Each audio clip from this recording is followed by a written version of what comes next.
Podcast 5, première.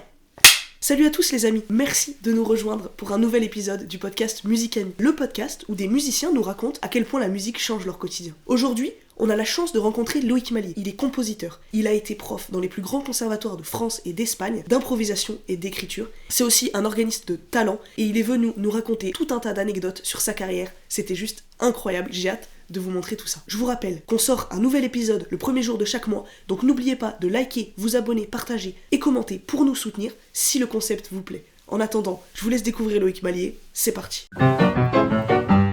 Bonjour Loïc Mallier. Bonjour Camille. Merci beaucoup d'avoir accepté d'échanger avec nous aujourd'hui. C'est un plaisir. Pour commencer cette interview, je vous propose de relever un petit défi. Ce serait de vous présenter en 30 secondes top chrono, en disant un maximum de choses sur vous. Oui, eh bien, je vais improviser. 30 secondes. J'ai 77 ans et demi. Je fais de la musique depuis l'âge de 4 ans. Je ne me souviens même pas d'avoir commencé, car j'ai commencé sur les genoux de ma sœur aînée, qui avait 11 ans de plus que moi, car je suis le 8e de ma famille. J'ai fait beaucoup de piano, mais en amateur, pas de façon très très rigoureuse. Et à l'âge où il fallait vraiment devenir un professionnel, j'ai vu des professeurs qui m'ont dit « foncez sur l'orgue », parce que la limite d'âge est vraiment très très très juste pour vous, pour le piano, alors que l'orgue, vous avez tout le temps de le préparer. Voilà, en gros, comment ça s'est passé. Et ensuite, eh bien, j'ai enchaîné les différentes classes du Conservatoire de Paris, et ensuite l'enseignement, et en même temps, j'étais organiste dans des églises, et en particulier, maintenant, je suis à la Trinité à Paris, et j'ai une petite carrière de concertiste un petit peu partout dans le monde. Voilà. Incroyable. Et vous ne nous avez pas dit, mais il me semble que après le bac, vous êtes parti en fac de droit. Ah oui, effectivement. Et qu'est-ce qui a... Donc en fait, vous partez en fac de droit, et après, vous vous dites, non, en fait, c'est la musique qui m'appelle, j'y retourne. C'est exactement ce qui s'est passé, à ceci près que, voilà, j'étais dans une famille où mon père était quelqu'un de très très musicien, mais c'était un ingénieur. Il avait une très bonne oreille, il jouait au piano, mais d'instinct, il ne connaissait même pas sa clé de fa, mais il avait une oreille absolument infaillible. Et ce qui s'est passé, c'est que, le voyant faire, j'ai fait un peu comme lui.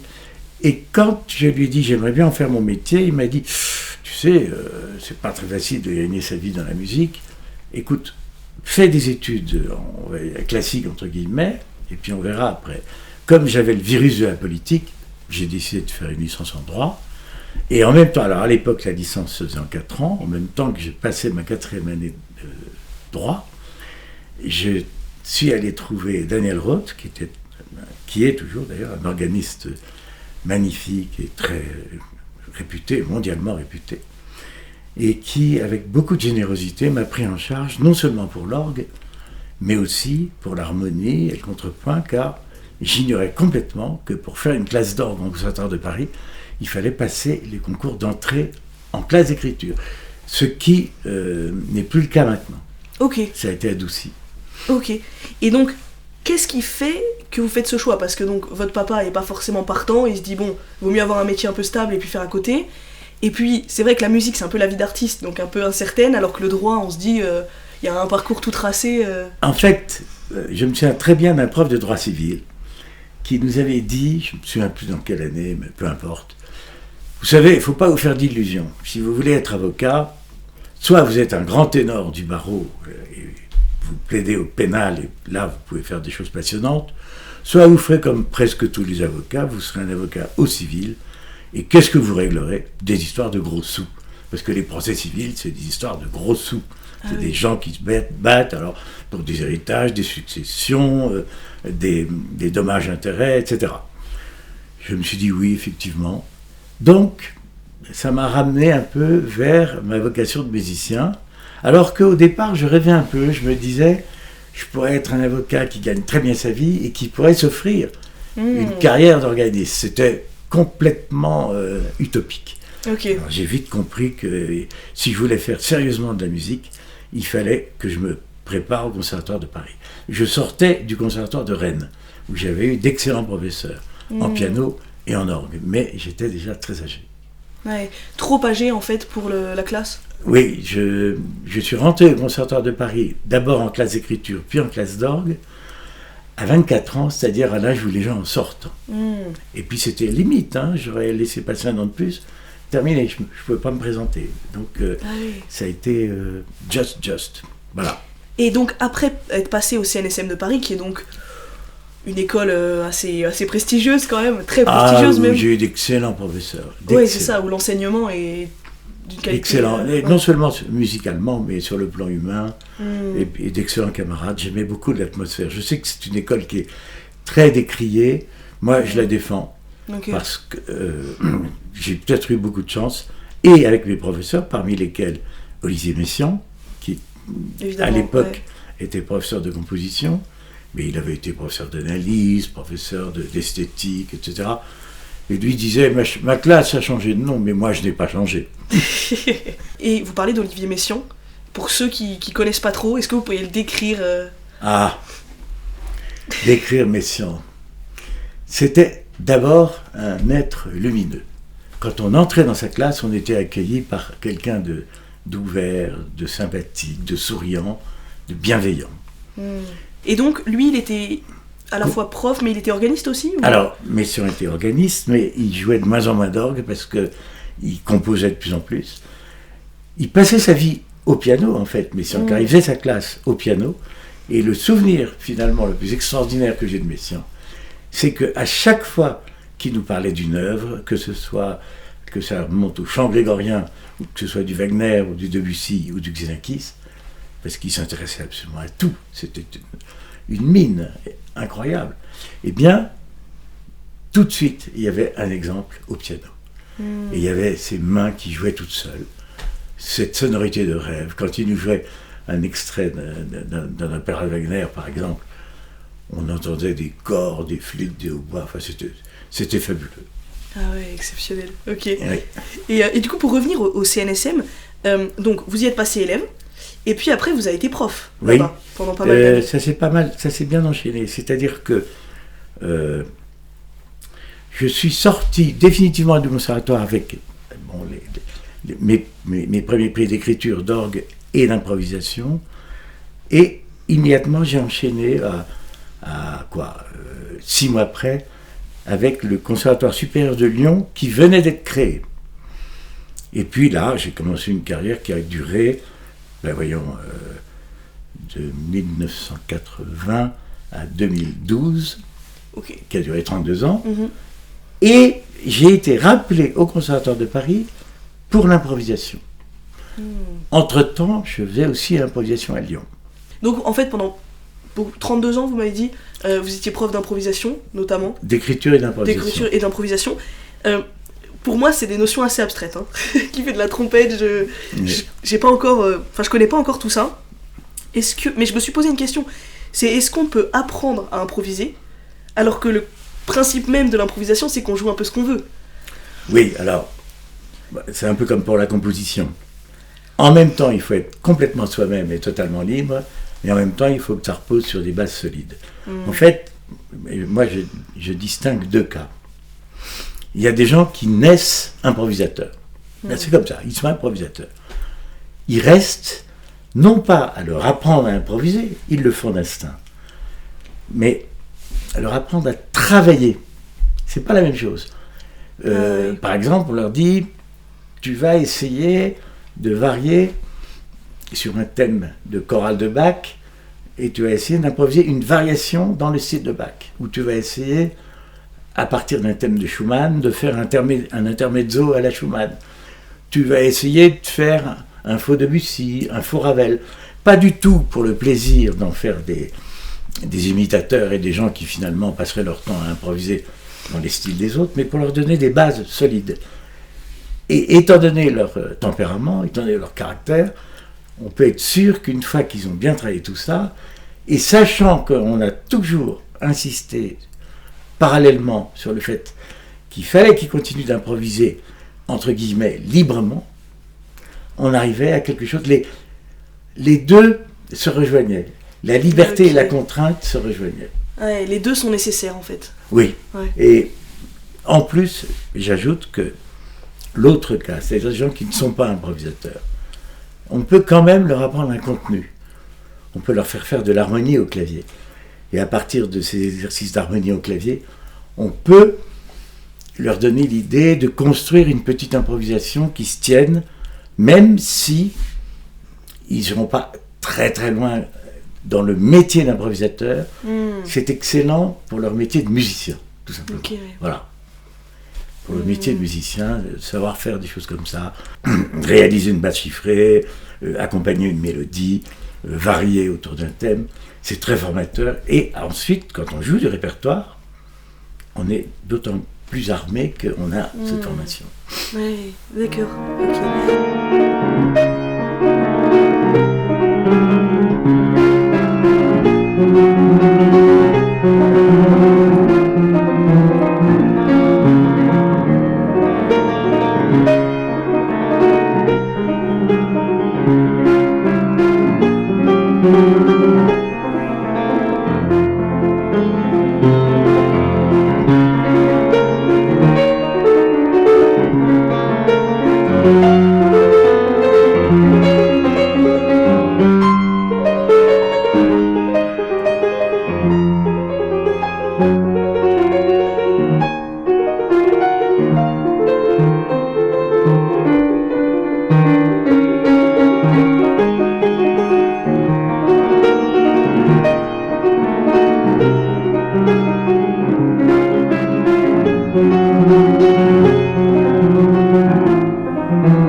Quand vous enseignez dans des endroits différents, parce que vous avez été du coup à Paris, à Lyon et puis à Musiquene. Musiquene en Espagne, en oui, Espagne. Au Pays Basque espagnol. Voilà. J'ai été le plus longtemps parce que là, on m'a laissé travailler jusqu'à 72 ans. Ah ben oui, la retraite est... Donc j'ai arrêté il y a à peine 6 ans. D'accord. Oui, on m'a laissé prendre ma retraite à 72 ans. Et du coup, vous enseignez en espagnol ? Je faisais ce que je pouvais, je baragouinais. Disons que je savais le minimum de vocabulaire pour parler de musique à mes élèves. J'aurais dû davantage travailler l'espagnol de la conversation courante, parce que du coup, quand il s'agissait d'avoir un rapport amical avec eux, de leur parler de leur vie, etc., c'était limité. Et ça, Okay. après coup, je me le reproche beaucoup. Et ça vient de ce que nous étions dans cette école, nous étions plusieurs professeurs, soit français, soit francophones. Okay. Et Ouais. on avait un peu la facilité de se retrouver les Oui, tous soirs, entre Français, on dînait ouais. tous ensemble, etc. Ouais. Ce qui est sympa aussi, mais du coup... Oui, mais on ne parlait pas assez espagnol, en tout cas moi. Ouais. Surtout que j'étais âgé, car j'ai été nommé là, j'avais déjà 54 ans.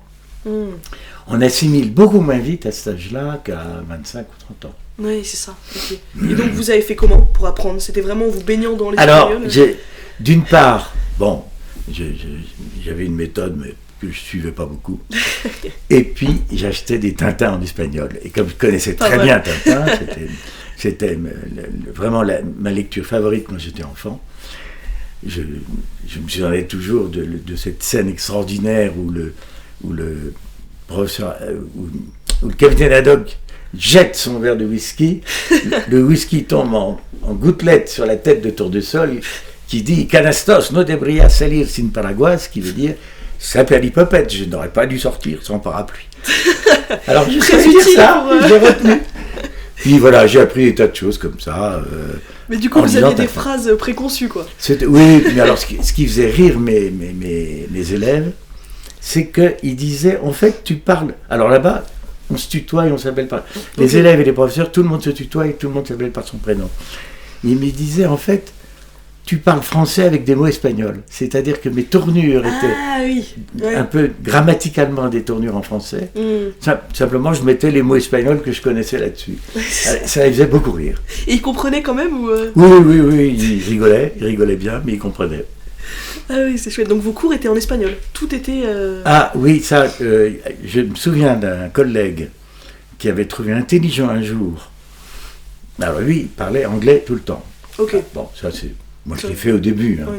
Mais lui est resté à l'anglais jusqu'au bout pour faire ses cours. Et un jour, il a eu un courrier de l'administration qui se donnait le mal d'écrire en espagnol et en basque, parce que là-bas, Ah oui, bah oui. Et il a répondu « In English, please ».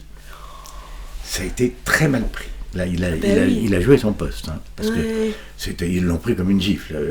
L'air de dire votre langue, elle ne m'intéresse pas, j'ai aucune envie de faire l'effort de parler espagnol.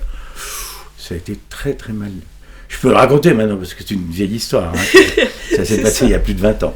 Et donc tous ces élèves que vous avez côtoyés pendant toute votre vie, toute votre carrière de professeur, il n'y a pas un moment où on s'ennuie? Parce que moi je me dis ça, en fait quand je vois un prof, récemment par exemple j'ai passé le permis, et j'ai trouvé que ma monitrice, j'avais l'impression d'être son premier élève, dans le sens où elle était hyper enthousiaste, dès que je progressais, tout ça. C'est le secret. Et je me suis dit mais waouh, comment on peut être comme ça? C'est le secret. C'est le secret. Alors, là, j'ai tout eu. J'ai eu des gens qui se foutaient du monde, qui fichaient rien. Je me battais pour les faire travailler. J'ai eu des gens, là c'est une erreur que j'ai faite toute ma carrière de professeur. Je me rends compte avec le recul. Des gens qui étaient extrêmement doués, qui faisaient les choses avec beaucoup de facilité, et du coup j'étais très, très tolérant. Je me disais, bon, cela, ça ira toujours. Ouais, ok. C'est une grosse erreur. Oui, au lieu de les nourrir un peu plus...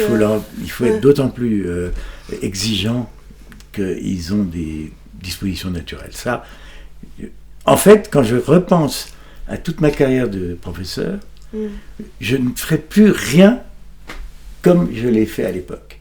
Je continuerai de faire de la musique, ça c'est sûr, quand même. Mais je m'y prendrai tout à fait autrement. Tout à fait autrement. Et dans cette carrière, jamais vous êtes ennuyé? Vous vous êtes dit, non. Les cours... Non, parce que justement, j'avais cette tendance à toujours vouloir renouveler. Je ne voulais pas faire 2 fois le même cours. L'histoire du prof qui garde ses textes et qui dit je les redonnerai l'an prochain, je n'ai jamais pu faire ça. Et j'ai toujours, semaine après semaine, préparé de nouveaux textes ou des nouveaux thèmes d'improvisation ou des nouveaux sujets de thèmes et variations ou de fugues parce que c'est ça qui me motivait, c'était toujours renouveler. Oui, et puis c'est super pour les élèves de savoir qu'il y a quelque chose qui est créé pour eux, que vous adaptez à lui. Surtout si on les a 2 ou 3 ans, ce qui était le cas des compositeurs. Ce qui est un suivi. Je me mets à leur place, hein, les pauvres malheureux. Alors bon, il y avait des gens très brillants qui sortaient au bout d'1 an, mais en général il leur fallait 2 ans et même certains 3, et ils travaillaient bien, hein, on faisait des choses intéressantes. Si je leur avais proposé la même chose chaque année, ils auraient peut-être dit, ça va, oui, c'est ça. On connaît. Il n'y a plus trop d'intérêt. On connaît. Ouais. Donc en fait, c'est mieux et pour les élèves et pour les profs, en fait. Et puis il y a aussi, alors ça c'est propre à l'improvisation, peut-être encore plus qu'à l'écriture, chaque élève est un musicien unique en son genre. Et chacun a sa part de génie, d'inspiration. Il faut aller chercher ça et le développer. C'est ça la quête un peu du prof. Oui. Ouais. Dans votre carrière, donc entre Paris, Lyon, Musicaine, si on regarde géographiquement, ça fait des distances quand même assez importantes. Est-ce que vous avez réussi à avoir un équilibre personnel, à équilibrer vie pro, vie perso? Il faudrait demander à ma femme. Non, j'ai beaucoup voyagé, parce qu'il y avait les concerts aussi. Oui, en plus, ouais. Oui, je suis allé dans beaucoup d'endroits d'Europe, et même hors d'Europe. Je suis allé en Amérique du Nord, je suis allé au Japon, je suis allé... Alors, jamais en Chine, jamais en Russie. J'ai été invité en Russie, mais d'une façon tellement cavalière que j'ai refusé. Ah oui, ok. Oui, j'ai trouvé que vraiment ils avaient du culot. J'ai su, au moment de la restauration de l'orgue, du nouvel orgue de Saint-Pétersbourg, j'ai su 15 jours avant qu'on me demandait pour faire le récital d'inauguration. 15 jours avant, 15 jours avant. Et j'ai été extrêmement choqué de leur réaction. Je leur ai dit, mais écoutez, je suis désolé, j'ai des élèves. Justement, à ce moment-là, j'ai un autre engagement. Je ne vais pas changer comme ça, parce que ça me ferait plaisir d'aller à Saint-Pétersbourg. Ils ont été assez choqués. Et quelqu'un m'a dit, vous savez, c'était un honneur qu'ils vous faisaient. Je lui ai dit, des honneurs comme ça, ils peuvent se les garder. Tant pis, j'irai pas en Russie, je ne vais pas en mourir. Ah oui, ok. Mais quand je vois avec le recul, j'ai aucun regret. Je regarde ce qui se passe maintenant. Ouais, ok. Et du coup, dans ce cas-là, vous alliez faire des concerts d'orgue ou de piano? Ah, d'orgue. Non. Ah oui, non, je n'étais pas un pianiste professionnel. Ok. Je sais jouer du piano, et je l'ai fait énormément en tant que professeur d'écriture, ou même d'improvisation. Mais le répertoire, j'ai pas la technique et pas le temps de travailler. Si, en musique de chambre, il m'est arrivé de donner des concerts, violon et piano, clarinette et piano. Mais pas tout seul. Non, j'ai pas assez de répertoire maîtrisé, on va dire, bien maîtrisé. Mais là, vous parlez de technique. Mais finalement, moi, extérieurement, je me dis, le piano, il y a un clavier, l'orgue, il y en a 3, 4, 5, plus les pieds. Est-ce que finalement... Non, c'est rien ça. C'est comme les voitures, hein, il y a l'accélérateur, le frein, le débrayage. On s'adapte. Alors que le fait d'avoir plusieurs claviers permet d'avoir des plans sonores différents. Donc, au piano, pour avoir des plans sonores différents, il faut travailler le toucher de façon... L'orgue, souvent, pas toujours, mais très souvent, la basse est confiée au pédalier. Du coup, la main gauche n'a plus à faire la basse, elle fait les parties intermédiaires. Donc finalement, j'ai envie de dire, grâce au pédalier, c'est toujours ça de plus que la main gauche fait en moins, si je puis dire. Et que du coup, la main droite fait en moins parce que la main gauche fait... Oui, et puis il y a aussi un autre problème, qui est lié à l'acoustique. Les orgues, c'est très souvent dans les églises. Donc, si on écrit trop, si on met trop de notes dans tous les sens, ça fait de la bouillie, on n'entend rien en bas. Donc, de toute façon, l'écriture d'orgue est une écriture moins virtuose, moins extraordinaire que l'écriture pour piano. Faut que ce soit clair, quoi. Liszt, par exemple, qui a écrit des pages d'une virtuosité insensée pour le piano, son répertoire pour orgue, qui est considéré comme virtuose, c'est beaucoup plus abordable pour quelqu'un comme moi, par exemple. Je n'arriverai pas à jouer une rhapsodie hongroise, mais par contre, les grandes pièces de Liszt pour orgue, je les joue depuis toujours. Ah oui, ok. Ah, oui. J'avais pas cette notion-là. Non, la difficulté de l'orgue n'est certainement pas dans la mécanique des doigts. Par contre, il y a une autre difficulté, c'est la maîtrise, la conduite du discours, le toucher, parce que au piano, justement, on modèle sa sonorité, on fait des crescendo, etc. Alors qu'il faut jouer sur la durée de l'enfoncement de la touche, le relevé, comment on va... Quand on joue les gâteaux à l'orgue, selon les cas, il faut jouer totalement lié, comme s'il y avait du ciment entre les notes, ou au contraire, ce que disait notre professeur au Conservatoire de Paris, Rolando Falcinelli, faire un legato allégé, c'est-à-dire ça sonne legato en bas, et on perle très légèrement pour que ce ne soit pas de la bouillie. Alors je parle évidemment dans les mouvements vifs, dans les allegro, dans les adagios, la question ne se pose pas.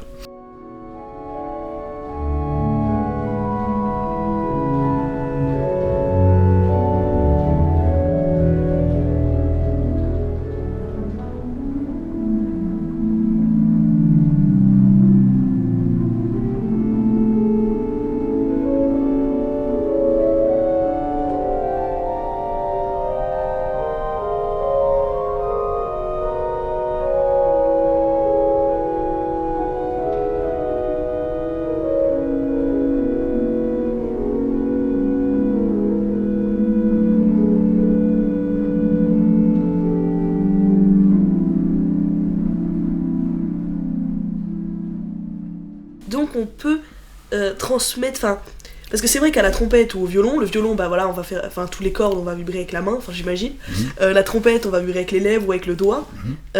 C'est vrai qu'à l'orgue, on appuie sur la touche. Comment on peut transmettre quelque chose, un peu d'émotion Alors là, c'est vraiment... c'est ce qu'on appelle le geste musical. Il faut réussir par par exemple, je vais vous donner un exemple très simple. Avoir un beau rythme à l'orgue, ce n'est certainement pas jouer en mesure. Il faut savoir élargir un peu quand il y a des modulations, des choses un peu cadentielles. Il faut savoir aussi souligner une idée intéressante. On joue sur la durée. des sons. Et puis, à l'orgue, on a aussi cette magie de l'enregistration. On met plus ou moins de jeux. Et plus on a de jeux, plus on augmente aussi, oui. l'intensité. Donc en fait, sur le rythme, sur le volume, enfin les nuances, tout ça, quoi. Ouais, vous pouvez jouer quand même sur beaucoup de choses. Ça, c'est la grande difficulté de l'orgue. Faire en sorte de ne pas jouer plat, de ne pas jouer tout pareil, mais au contraire de donner du relief aux choses. Ça, c'est un élément très important de l'orgue. Quand vous étiez élève de Messiaen, oui. C'était en quelle année, ça ? Alors j'y ai été malheureusement pas longtemps, parce que c'était la fin de sa carrière. La scolarité était de 5 ans, mais j'en ai fait que 3. Okay. Entre 75 et 78, l'année où il a pris sa retraite. D'accord. Oui, donc j'ai fait la rentrée 75, la rentrée 76 et la rentrée 77, c'est ça. Okay. Et quand vous étiez son élève, est-ce que vous aviez conscience que c'était un immense musicien ? Ah oui, ouais. Bien sûr. C'était le Messiaen, c'était déjà une star de la composition. C'était un musicien immense, immense. Ouais. Et en plus, moi je l'ai connu donc, à l'époque on prenait sa retraite à 70 ans. Donc je l'ai eu entre 68 et 70 ans.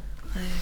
Eh bien, je dois dire que 67 et 70 ans, je dois dire que chapeau, hein, il était d'une présence, d'une acuité, aussi bien son oreille que son intelligence, que sa générosité, enfin tout ce qu'il avait, puis ce maniement du piano pour évoquer toutes les musiques dont il parlait. Messiaen était devenu un très grand compositeur, très connu, très reconnu, depuis 1940. Et donc ça faisait un moment, ouais. Et moi je l'ai eu à la rentrée 75, 35 ans après. En 1940, il avait déjà écrit d'immenses chefs-d'œuvre. Les 3 petites liturgies, le Quatuor pour la fin du temps, la Nativité du Seigneur, l'Ascension. Et je crois bien qu'il a écrit les 20 regards, qui sont un autre chef-d'œuvre, peu de temps après, en 1944 ou quelque chose comme ça. Et les 20 regards, c'est déjà un sommet du piano à l'époque. Un sommet du piano. Incroyable. Ouais. Et est-ce que du coup vous avez des souvenirs ou des petites choses que vous avez vécues avec Messiaen ? Il y en a beaucoup, mais il y en a un qui m'a particulièrement marqué. J'ai envie de dire, c'est exemplaire. Il avait un élève qui avait écrit une pièce pour orchestre très difficile, pas commode pour les instrumentistes. Il y avait, à certains moments, il y avait des cors et des trompettes qui aboyaient dans les oreilles des violons et des flûtes. Trompettes aboyées, non. Je me comprends, c'était de la musique très moderne. Hein. Okay. Alors, l'histoire s'est passée en 2 temps. D'abord, le conseiller aux études est venu trouver Messiaen pendant sa classe en lui disant « Maître, excusez-moi, mais alors, le chef, je ne vous donne pas son nom, parce que c'est pas sympa, c'est un monsieur déjà assez âgé, dit que cette œuvre est injouable. Qu'est-ce que vous me racontez ?» Répond Messiaen. Ouais. Pas du tout, enfin, c'est tout à fait jouable. Je vois bien, il y a 2-3 passages. Alors, ce qu'il appelait des petits coins dans les bois. Les petits coins dans les bois, c'était un moment où il demandait, l'étudiant en question avait demandé aux flûtes au bois clarinette basson, il leur avait donné des formules aléatoires, donc des choses à retour, le chef les lance, les laisse faire et les arrête. Donc, Messiaen disait, mais c'est rien, ça, c'est rien. Oui, mais on a demandé conseil à monsieur Untel qui nous a dit aussi que c'était très difficile. Bah, évidemment, vous demandez à des chefs de 90 ans. Alors, là, on a commencé à rire. Le conseiller aux études finit par dire, mais le directeur a regardé la partition et il pense aussi, mais si on se lève. Ah, non. Et il dit, le directeur, lui qui ne regarde jamais rien. On était sidérés. Bien. Alors, je ne vous dirai pas non plus qui était le directeur de l'époque. Là-dessus, arrive le concert, et à l'entracte, ça ne rate pas, les musiciens se mettent en grève, disons, on ne jouera pas cette œuvre. Ah oui. Alors, l'élève en question savait que Messiaen était là, il va le chercher, il dit, maître, ils ne veulent pas jouer ma pièce. Ça passait ça le gaveau. Messiaen lui dit, attendez, on y va. Messiaen rentre dans les coulisses, il voit cet orchestre qui était là, tout le monde se tait, Messiaen leur dit, mes amis, le métier de mes élèves, c'est de composer de la musique, ils l'ont fait. Votre métier, c'est de la jouer. Vous allez le faire. Terminé. Messiaen est retourné à sa place et le concert a continué. Incroyable. Ah ben, c'était son espèce de génie, de charisme inimitable. Messiaen prenait la parole, disait des choses simples et évidentes, mais c'était Messiaen. C'était clair. J'ai envie de dire, c'était peut-être ce qui caractérisait Messiaen.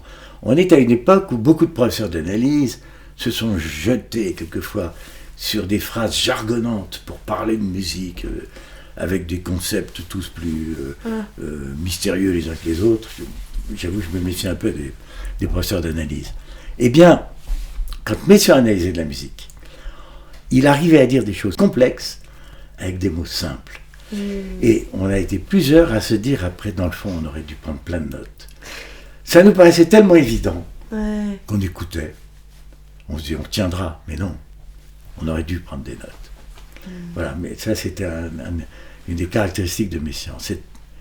Cette simplicité d'expression pour dire des choses, finalement, c'était riche, c'était complexe. Messiaen nous disait il avait retenu la leçon de Paul Dukas, son maître, son professeur, qui leur avait dit « Travaillez dans la complexité, mais pas dans la complication. » C'est pas du tout pareil, la complexité et la complication. La complexité, c'est l'assemblage de choses simples, finalement, mais assemblées. La complication, c'est justement quand on ne comprend rien à ce qu'on est en train d'assembler. Ça fait comme des nœuds avec des lacets, quoi. C'est super, ça, comme phrase. Travailler dans la complexité, mais pas dans la complication.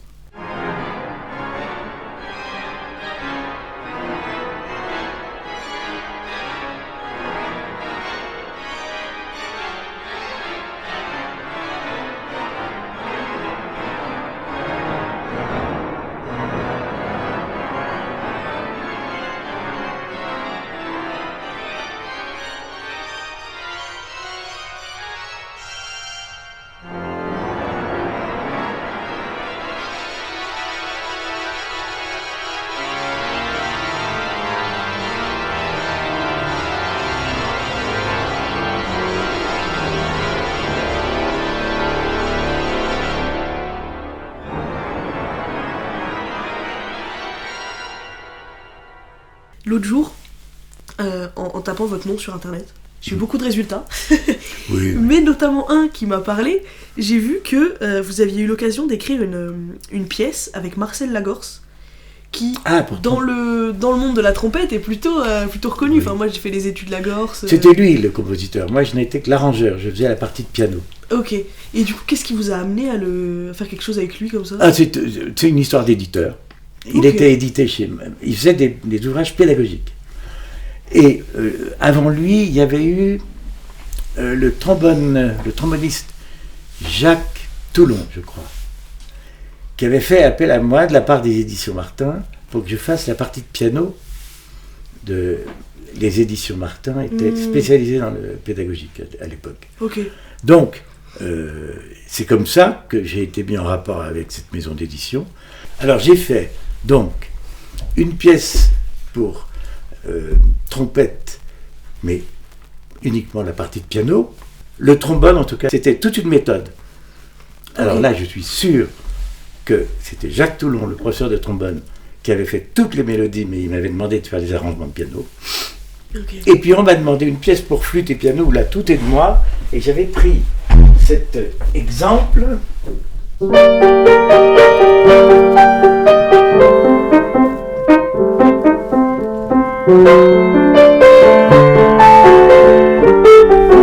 Bon, j'ai pas fait ça, bien sûr, mais je me suis mis sur cette mélodie, quoi. Voilà, j'ai arrangé le truc de façon à ce que ça évoque ça. Voilà. Et ça, on l'a appelé imitation pour deux raisons. La première, c'est que c'était vraiment une imitation de Bach. Et la deuxième, c'est que l'écriture elle-même était ce qu'on appelle une écriture en imitation, avec des motifs qui se répondaient entre la flûte et le piano. Alors du coup, je me suis amusée. Je me suis dit, puisque vous avez fait une pièce pour trompette, en plus j'ai vu que c'était débutant, alors je me suis dit que je me mouillais pas trop. Je me suis dit, il faut que je la trouve. Et donc je l'ai achetée, donc je l'ai juste là. La pièce avec, justement, Lagorce et Loïc Mallier. Que c'est drôle. Voilà. Ah, ça y est, tout me revient. Oui, parce qu'il y a quand même votre nom au niveau de la mélodie. Et c'est ça. La trompette, donc, fait... Et moi, j'ai créé un piano qui imite.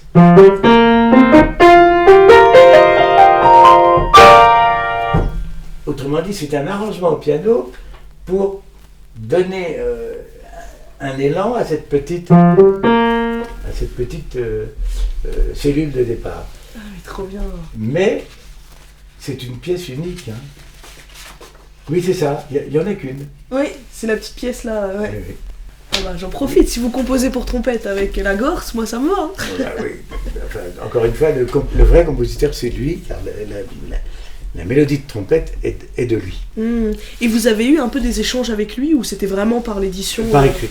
Par écrit. Uniquement par écrit. On a échangé, on s'est peut-être téléphoné, mais bon, c'était une vedette. Et moi, j'étais à l'époque, en 1980, j'étais un débutant au point de vue enseignement. Je commençais tout juste. Je venais d'être nommé au Conservatoire supérieur de Lyon. Ce qui est déjà pas mal. Oui, j'avais 33 ans à l'époque, donc c'était... Wow, ouais. Et dans le domaine de la trompette, vous avez rencontré aussi Pierre Dutot, il me semble. Ah, alors ça, là pour le coup, on a beaucoup joué ensemble. C'était un très grand bonhomme, moi je m'entendais très bien avec lui, très très bien. Ouais. Et il est mort malheureusement, tragiquement, après récemment. une maladie épouvantable. Mais j'ai joué avec lui, où il était dans une période de rémission par rapport à son cancer. Il avait un moral du tonnerre, et il a organisé. Il venait dans la région de Lyon, il m'a dit, écoute, voilà, est-ce que tu peux trouver des églises avec des orgues?